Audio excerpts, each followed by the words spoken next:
menyebutkan manfaat mempelajari sirah. Yang pertama, ma'rifatun Nabi sallallahu alaihi wasallam. Dengan belajar sirah, kita akan tahu tentang pribadi Nabi sallallahu alaihi wasallam. Bukan hanya sekedar selama ini kita baca buku kemudian kita mengetahui oh Rasulullah sallallahu alaihi wasallam bersabda begini, hukumnya ini begini. Bukan cuma sekedar itu. Tapi kita akan lihat nanti bagaimana dari beliau masih bayi, anak-anak, kemudian remaja, kemudian masuk ke masa pernikahan. Ini semua fase sebelum kenabian. Belum jadi nabi. Kemudian sampai akhirnya ada keturunan, anaknya meninggal, suka duka dalam perdagangan, menghadapi masyarakat, safar, ya.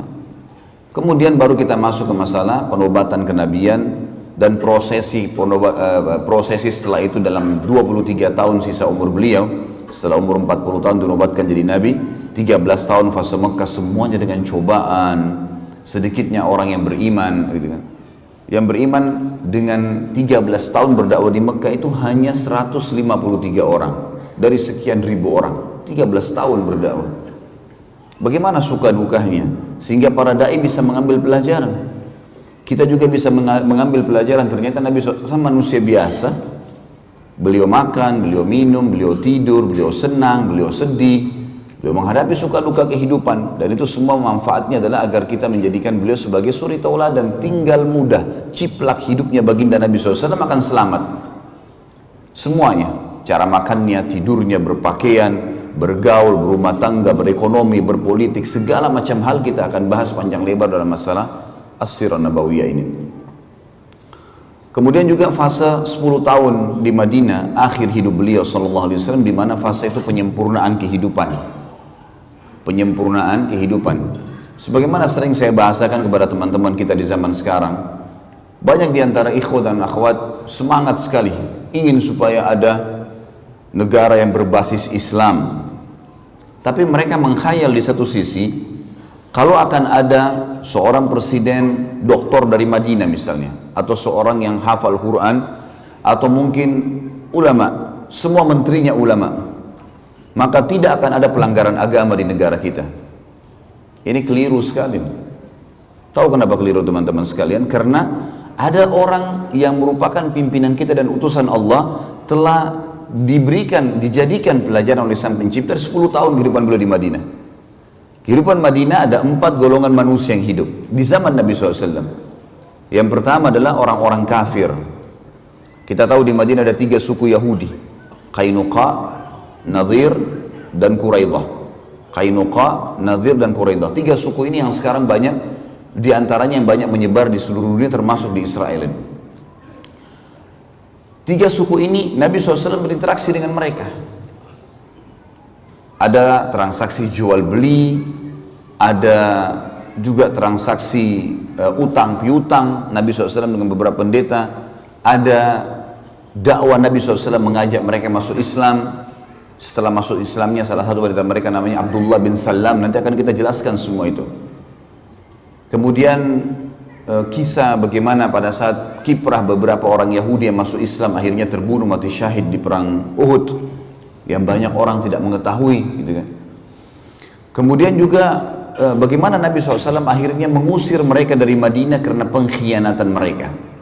Maksudnya apa? Walaupun pemerintah kita semuanya ulama, dari presiden, wakil presiden, menteri, segala macam, tetap ada interaksi dengan orang kafir teman-teman sekalian. Ada orang kafir yang dikenal dengan kafir zimmi dan ada yang kafir harbi. Nanti akan saya jelaskan itu di poin setelahnya nanti, di poin mempelajari sirah dan bagaimana Nabi SAW bermuamalah dengan mereka. Intinya ada orang kafir di Madinah dan Nabi SAW interaksi sama mereka. Jangan lupa kisah anak muda Yahudi yang sakit keras, lalu Nabi SAW menjenguknya untuk mengucapkan syahadat dan anak itu syahadat. Artinya sampai boleh menziarahi, mendatangi rumah seorang kafir untuk mengajak mereka masuk Islam. Ada interaksi. Yang kedua, ada kaum munafikin. Ada orang-orang munafik di Madinah. Dan pimpinannya siapa namanya? Abdullah bin Abi Salul. Abdullah namanya. Namanya bagus nggak? Hah? Mana suaranya orang Balikpapan nih? Abdullah. Tapi pimpinan orang munafik, dipastikan kekal di api neraka, meninggal dalam kemunafikannya. Jangan heran, di zaman kita sekarang ada orang namanya Muhammad, namanya Ahmad, namanya Yusuf, tampil di televisi, tampil di media, membenci Islam. Kenapa harus heran? Di zaman Nabi SAW ada orang munafik nggak? Namanya siapa? Abdullah. Ambil pelajaran, ini dari sirah diambil nih. Pelajaran pengalaman hidup. Artinya, walaupun pimpinan kita semuanya ulama, akan ada orang munafik di tengah-tengah mereka. Karena kita tidak lebih baik dari Nabi SAW. Ini penting sekali, karena orang banyak mengkhayal seakan-akan tidak, kalau sudah berdiri negara Islam tidak akan ada masalah. Sampai sekarang mereka menyorotin Saudi, katanya Saudi terapkan hukum Islam, kok masih ada orang begini, kok masih ada begini. Loh, jangankan kerajaan Saudi, Nabi SAW saja di zaman beliau ada. Yang ketiga, adanya ahli maksiat. Ada nggak di zaman Nabi SAW orang zina dirajam? Ada nggak pencuri dipotong tangannya? Ada, nanti kita pelajari semua. Ada di antara mereka yang melanggar hukum Allah. Ada yang berdusta dicambuk 80 dera, kisah ifk, tuduhan terhadap Aisyah dan Safwan radhiyallahu anhum ajma'in tentang mereka berzina pada saat pulang dari perang Bani Mustaliq, dan nanti akan kita jelaskan masalah itu insyaallah. Kemudian ada sahabat-sahabat yang berzina dirajam, dicambuk, ada yang mencuri. Seperti kasus Fatimah, salah satu dari suku terkenal Makhzumi yang terkenal di Mekah. Orang ini terkenal sekali dengan kedudukannya dan rupanya kebiasaan mencuri. Tradisinya dia masuk Islam, dan tradisi orang-orang Arab Quraisy kalau ada seseorang mencuri tidak dipotong tangannya kalau dia kedudukannya tinggi, punya jabatan. Dan subhanallah ini kayak turun-temurun di kalangan ahli maksiat nih. Kalau punya jabatan nggak dihukum gitu kan. Lalu para sahabat karena baru masuk Islam, mereka berkata, ya Rasulullah, mereka cari dulu siapa nih kira-kira di antara sahabat yang bisa ngelobi Nabi nih supaya orang ini nggak dihukum. Musyawarah satu sama yang lain, ketemu dengan Usama bin Zaid radhiyallahu anhu ajma'in. Dia dengan ayahnya dikenal dengan Hibbin Nabi SAW, kekasih Nabi SAW. Zaid bin Harithah dulu adalah mantan budak Nabi yang dibebasin, Usama anaknya. Usama bin Zaid ini yang dijadikan oleh Nabi SAW panglima perang di umur 17 tahun karena keperkasaan jiwanya, imannya. Lalu Usama disuruh masuk melobi Nabi SAW. Ya Rasulullah, ada seseorang yang terkenal dari Mekah, wanita, punya jabatan, kena hukum mencuri. Kira-kira boleh nggak dipotong tangannya? Apa yang terjadi? Nabi SAW tidak jawab, naik ke atas mimbar, suruh kumpulin semua sahabat.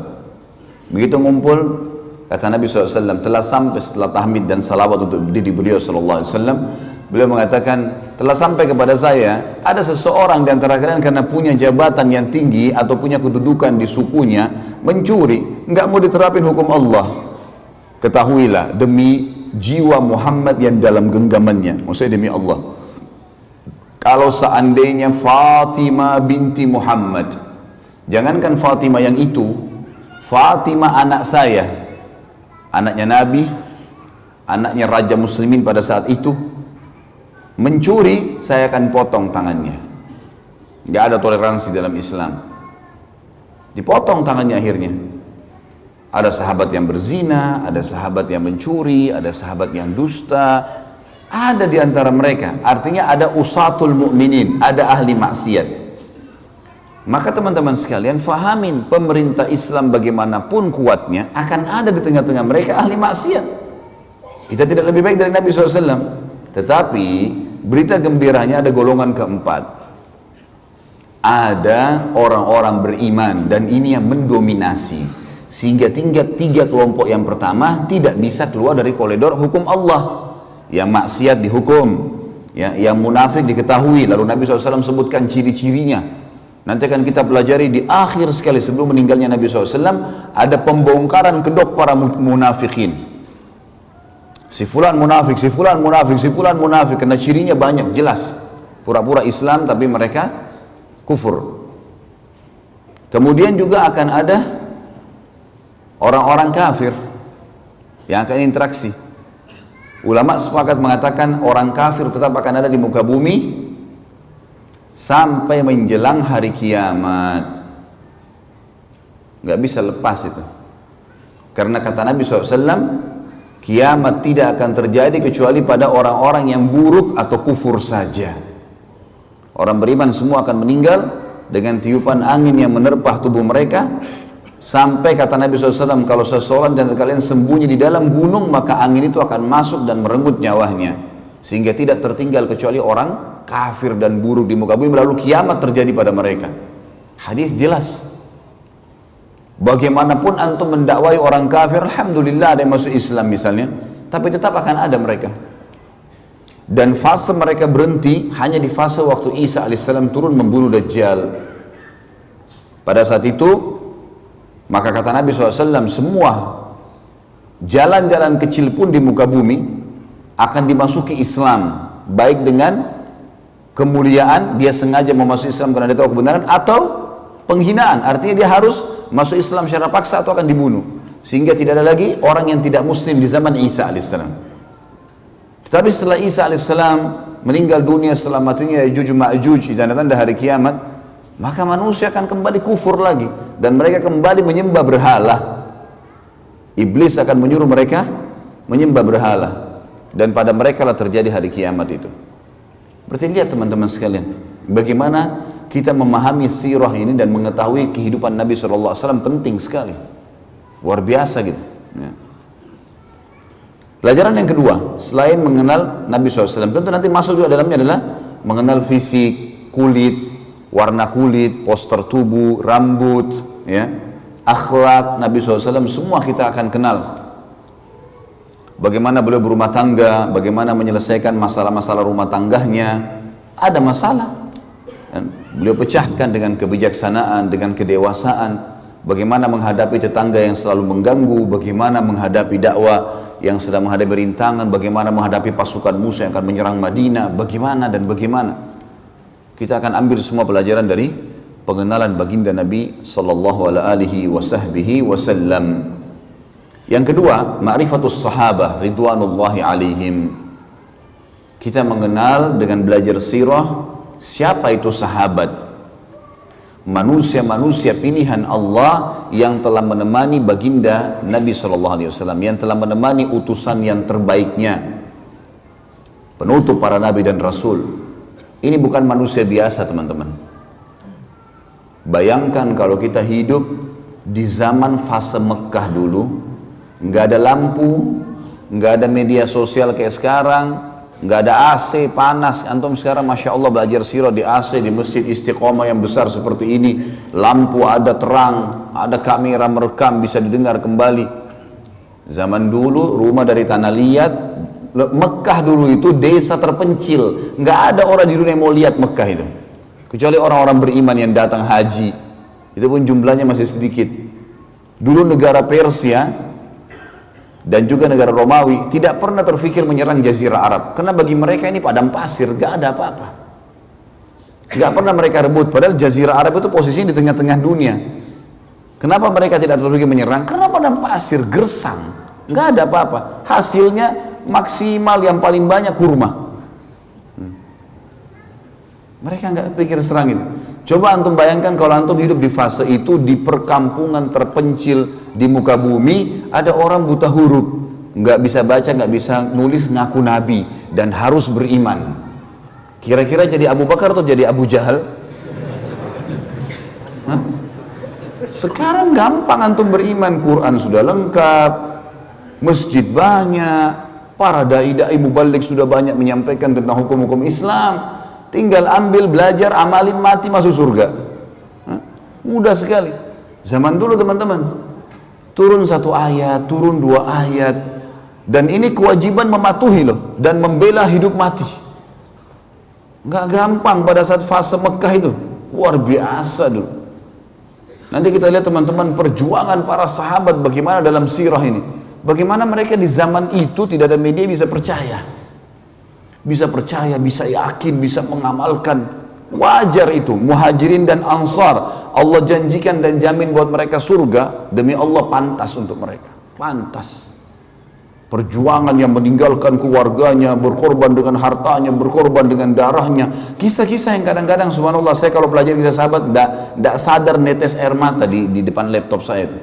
Luar biasa kisah mereka ini. Di mana kita ini gitu. Kita selalu sibuk dengan pasar, dengan dagangan, dengan istri, dengan anak, dengan ini, lupa tidak ada perjuangan buat agama gitu. Ini sahabat luar biasa, pengorbanan yang luar biasa. Wajar Allah mengatakan radhiyallahu anhum wa radu an. Allah sudah ridho dengan mereka. Tahu ridho teman-teman? Ridho itu kalau orang diberikan sesuatu yang membuat dia sangat puas, baru dikatakan ridho. Kalau misalnya kita memberikan seseorang sesuatu, misal ada fakir miskin minta, kemudian kita kasih uang, misal dia butuh 3 juta rupiah, kemudian kita kasih 10.000 rupiah. Ya udah dia terima kasih, dia pergi. Apa dia sudah ridho? Dia ridho teman-teman kalau dia minta 3 juta, antum kasih 5 juta. Dia akan doain antum, dia akan berterima kasih. Nah itu namanya ridho tuh. Kalimat ridho digunakan di situ. Allah mengatakan radhiyallahu anhum, pakai anhum jamak. Allah ridho kepada semua mereka, sahabat itu. Yang ridho siapa? Pencipta langit dan bumi. Waradu'an, tidak cukup di situ. Allah bilang, dan mereka dipastikan memang ridho dengan Allah. Memang mereka siap mengorbankan apa saja untuk Allah dan Rasulnya alaihi salatu wassalam. Kita akan belajar teman-teman, ada kisah sahabat yang kiprahnya sangat luar biasa, kisah heroik dalam masalah perjuangan jihad, dalam masalah sedekah, dalam masalah berbakti dengan orang tua, dalam masalah memperjuangkan dan menjalankan sunnah Nabi SAW, agamanya Nabi SAW yang dibawakan. Banyak sekali yang kita bisa ambil. Nah ini semua kita akan ambil dari sirah. Pentingnya luar biasa gitu.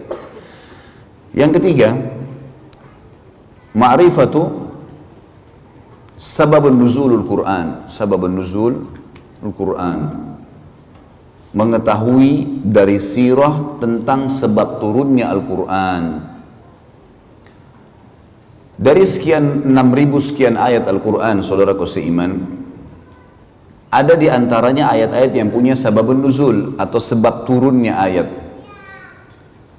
Kalau ada sababun nuzul ayat, maka kita semestinya membaca ayat dengan sababun nuzulnya, karena sebab turun ini akan membuat kita memahami tentang apa yang sedang Allah inginkan di ayat itu. Dan semua sabab nuzul diambil dari materi sirah. Nanti kita akan lihat dari sirah ini, oh ternyata ayat sekian turun karena kejadian ini di surah ini. Juga kita jadi tahu teman-teman, kenapa Iqra bismi rabbikal ladzi khalaq yang turun pertama sekali ayat berada di juz 30. Kenapa bukan di pertama? Kenapa Al-Fatihah yang pertama? Banyak ayat-ayat Al-Quran yang turun di Mekah itu berada di juz 30 semua, rata-rata di juz terakhir. Padahal awal-awal turun. Ternyata memang sabab nuzul berpengaruh di sini. Sebab turunnya ada, terjadi sesuai dengan kasus, dan Allah yang maha tinggi dan maha pemurah memerintahkan Nabi-Nya Muhammad SAW meletakkan ayat-ayat itu pada tempatnya. Seperti misal letakkan ini di sini, letakkan ini di ayat di surah nomor ini, di surah ini di ayat sekian, sehingga tersusunlah 30 juz seperti kita sekarang. Semua diambil dari sirah itu, karena per kasus. Nanti kita lihat, oh ternyata turun surah nomor 74, surah nomor 75 di tahun sekian, di waktu ini, oh kejadian ini. Tentu tidak semua ayat Al-Quran punya sebab nuzul, tapi kalau ada, itu akan memberikan kita ya kejelasan tentang kenapa ayat itu dipelajari atau kenapa ayat itu turun, maaf, dan kita akan faham hukumnya. Yang keempat dari mempelajari sirah, ma'rifatu sababul wurudul hadis. Jadi mengetahui tentang sebab disebutkannya hadis. Sebab disebutkannya hadis. Kalau ayat tadi ada sababul nuzul, kalau ini sababul wurud. Jadi sama dengan ayat tadi, hadis-hadis Nabi SAW ada yang memiliki sababul wurud, sebabnya Nabi sebutkan, ada juga yang tidak. Tentu memahami sababul wurud penting sekali, karena dengan mengenal atau mengetahui sababul wurud kita tahu apa yang Nabi SAW sedang luruskan di situ. Contoh misal, pernah Nabi SAW dalam hadis Bukhari Muslim jalan di sebuah pasar, kemudian menemukan ada seseorang berdagang jual gandum ditumpuk seperti gunung gitu. Warnanya kuning cerah, bagus sekali. Orang banyak tertarik membeli gandum dari toko itu. Nabi SAW, Nabi utusan Allah, ada wahyu menyampaikan, maka beliau masuk ke dalam toko orang itu. Begitu masuk ke dalam toko, Nabi SAW mengecek di bagian dalam gundukan. Jadi orang kalau lihat dari luar, oh gundukannya bagus, dia seakan-akan menyendok dari gundukan itu, padahal sebenarnya di bagian dalam itu buruk sekali. Gandumnya kualitasnya lain, dan dibasahi supaya bobot berat timbangannya bertambah. Maka apa yang terjadi? Nabi SAW mengambil yang buruk itu lalu mengangkatnya sambil mengatakan, man ghasyana falaysa minna. Siapa yang menipu kami bukan dari golongan kami. Coba kalau antum baca sepintas hadis ini tanpa tahu sababul wurudnya, apa maksudnya? Global sekali. Ternyata Nabi SAW mengkhususkan kaum muslimin. Siapa yang menipu kami bukan dari golongan kami. Ini bukan berarti orang kafir boleh ditipu ya, enggak. Karena hukum yang berlaku pada kaum muslimin ada yang berlaku pada orang kafir, seperti nggak boleh ghibah, nggak boleh menipu, nggak boleh memukul, kecuali ada penyebab syar'i. Ada penyebab syar'i yang membuat kita bisa menghukum dia. Itu pun yang menghukum biasa pemerintah, atau mungkin dia tiba-tiba menyerang kita secara pribadi dan seterusnya. Ada hukum syar'i sendiri. Yang kelima, mempelajari sirah juga akan memberikan kita informasi ma'rifatul kuffar wal munafiqin. Kita akan mengetahui tentang keadaan orang kafir dan orang-orang munafik. Siapa sih orang kafir di mata Rasulullah SAW ini? Sehingga jangan sampai seperti ada sebagian kelompok Islam sekarang, vonis kafir ini, vonis kafir itu. Semua orang dianggap kafir kalau tidak segolongan sama dia. Ini keliru sekali. Dari mana ini? Ada penyebab, gitu kan? Sampai saya bahas ada di YouTube teman-teman sekalian, Nawaqidul Iman, pembatal keislaman. Di awal-awalnya saya jelaskan itu, salah satu disertasi S3 yang sangat baik tentunya, tulisan ini Masya Allah. Dan di situ disebutkan banyak pendapat ulama salaf, ya, ulama sahabat tabi'in, tabi'in yang menjelaskan kepada kita tentang tidak bolehnya vonis kafir kecuali orang yang sudah jelas tervonis kafir sesuai dengan indikasi yang telah disampaikan oleh Nabi SAW di zaman beliau. Orang jelas-jelas murtad tinggalkan agamanya misalnya. Kalau orang hanya melakukan satu perbuatan, yang perbuatan itu kayaknya menuju kepada kekafiran, maka tidak akan terjadi padanya kecuali sudah ada hujjah, sudah ada argumentasi sampai ke dia. Mungkin dia tidak tahu. Nabi SAW tidak spontanitas menyuruh seseorang memvonis ini pasti kafir. Contoh misal hadis yang sahih menjelaskan perilaku Usamah radhiyallahu anhu pada saat membunuh seorang lawan duelnya. Terjadi peperangan dipimpin oleh Amr bin As radhiyallahu anhu ajma'in menyerang satu suku Arab yang mau menyerang Madinah. Berhasil menang. Rupanya ada satu orang ngolok-ngolok sahabat mau melawan, tapi sedikit melawan lari. Oleh Usamah dikejar. Begitu ketemu duel sama Usamah adalah orang yang kuat itu. Begitu duel kalah orang ini. Orang ini tadinya menyerang Usamah dengan pedang, dengan kekuatan. Usamah tangkis, berhasil akhirnya Usamah menjatuhkan pedangnya. Begitu sudah itu pedangnya, Usamah angkat pedang, mau ditebas nih orang kafir ini. Dia mengatakan asyhadu an la ilaha illallah wa anna Muhammadar Rasulullah. Orang kafir syahadat. Usamah mau tebas berhenti. Ini syahadat. Tapi tadi dia mau bunuh saya nih, dibunuh sama Usamah. Udah, para sahabat simpang siur. Ini perilakunya Usamah gimana? Diingatin Usamah, hai Usamah, dia syahadat. Gimana caranya kau bunuh? Jelas tadi dia hampir bunuh saya. Kalau saya tidak tangkis, saya sudah dibunuh sama dia. Berarti syahadatnya hanya takut lihat pedang. Udah simpang siur nih, pulang ke Madinah. Tiba di Madinah, diceritakan kepada Nabi SAW, ya Rasulullah begini kejadiannya. Apa kata Nabi SAW? Wahai Usamah, dipanggil. Kenapa kau bunuh dia? Ya Rasulullah, tadinya begini dan begitu. Tangkis-tangkisan, serang-serangan, saya akan dibunuh. Kalau saya tidak tangkis, sudah ditebas leher saya sama dia. Kemudian pada saat pedangnya jatuh, dia syahadat. Asyhadu an la ilaha illallah Muhammadur Rasulullah. Maka dia syahadat karena dia takut lihat pedang saya. Apa kata Nabi SAW? Asyaqaqta an qalbi. Apa kau belah dadanya hai Usamah sampai kau tahu dia benar atau tidak? Usamah diam. Nabi SAW ulangi, asyaqaqta an qalbi. Apa kau belah dadanya sampai kau tahu dia benar atau tidak? Nabi SAW ulangi terus sampai kata Usamah, saya berharap mati masuk di kuburan gak keluar lagi. karena beratnya kalimat itu, gitu kan. Diulangi terus oleh Nabi SAW. Apa kau belah dadahnya sampai kau tahu dia benar atau tidak? Terus diulangi. Artinya apa teman-teman? Hukumnya hukum zahir. Kalau kelihatan orang itu syahadat, kita nggak bisa buat apa-apa. Hukumnya. Kalau ada lagi indikasi setelahnya dia lakukan kekufuran, dia nyatakan lagi murtad misalnya atau apa, itu lain. Tapi kalau enggak, lihat bagaimana Nabi SAW bermuamalah dengan orang yang seperti ini, gitu kan. Ada juga orang-orang kafir yang Nabi SAW hadapi sesuai dengan keadaan. Ada yang Nabi SAW sengaja suruh bunuh. Seperti kasus Abu Rafi', salah satu pimpinan Yahudi yang selalu menghina Islam. Dibunuh oleh Nabi SAW, disuruh. Salah satu sahabat bernama Abdullah bin Abi Atik radhiyallahu anhu pergi ke sana, lalu membunuhnya. Gitu kan. Ini memang luar biasa, setiap ada suku yang mau nyerang Madinah dibiayai sama dia. Setiap ada penyair yang menghina Nabi SAW, agama Islam, Allah, dibiayai sama dia. Setiap ada penyanyi, penari menghina-hina Islam, sambil menari dibiayai sama dia. Orang ini nyerang Islam dari belakang. Nabi SAW mengatakan, siapa yang bisa mengamankan urusannya Abu Rafi' ini? Kata Abdullah bin Abi Atik, saya Rasulullah. Maka kemudian dia pergi ke sana sama temannya beberapa orang, masuk ke benteng, berhasil membunuh Abu Rafi', gitu kan. Dan ini ada kisah sendiri, tentu nanti akan kita sampaikan insya Allah. Dan ini saya sampaikan juga di ceramah tentang, salah satu judul ceramah itu Kekasihku Rasulullah, Aku Mencintaimu, gitu kan. Yang baru tablik akbar di Makassar dan di Surabaya kemarin, menjelaskan banyak mujizat Nabi SAW, diantaranya perilaku ya terbunuhnya Abu Rafi' ini ada ibrah dan pelajaran yang besar, gitu. Jadi ada orang-orang munafik yang dihadapi dengan cara dibunuh, ada orang-orang munafik, ada orang kafir dihadapi dengan cara bunuh, ada orang kafir dihadapi dengan cara didakwahi, ada orang kafir dihadapi dengan cara ya diterima zahirnya dan seterusnya. Ada ajaran dari Nabi SAW. Begitu juga orang munafik.